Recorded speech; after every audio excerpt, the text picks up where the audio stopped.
Hindi maaaring tumakbo sa pagkapangulo o di kaya sa pagka-vice presidente si Senadora Grace Poe sa election 2016. Yan ang matapang na pahayag ng United Nationalist Alliance o UNA na partido ni Vice Presidente Jojo Marbinay. Handa raw silang harangin ang kandidatura ng senadora sakaling ituloy niya ang kanyang pagtakbo. Yan ang tinutukan ni Victoria Tulad.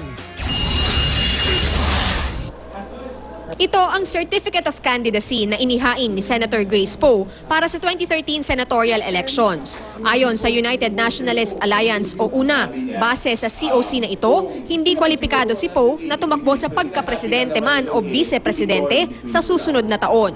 Sa ilalim ng 1987 Constitution, isa sa requirement sa pagka-presidente o vice-presidente, dapat 10 taon nang naninirahan sa Pilipinas ang kandidato. Ang sinulat niya ho dito, period of residence in the Philippines before May 13, 2013. 6 years and 6 months. 6 years and 6 months. Dagdagan natin ng 3 taon is 9 years and 6 months. Bakit hindi niya pinagtatapat sa ating lahat na hindi siya pwede o kwalipikado?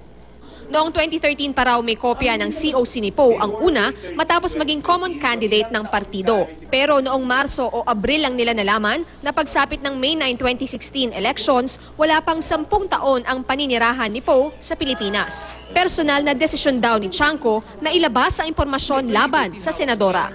Si Vice President is very polite.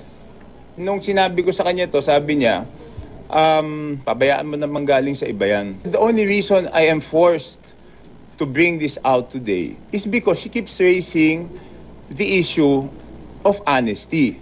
Kukwestiyonin daw ni Chanco ang pagtakbo ni Poe sakali maghain siya ng Certificate of Candidacy sa Oktubre.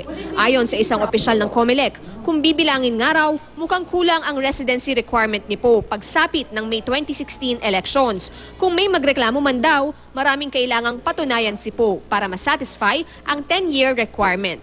Victoria Tulad, nakatutok, 24 oras.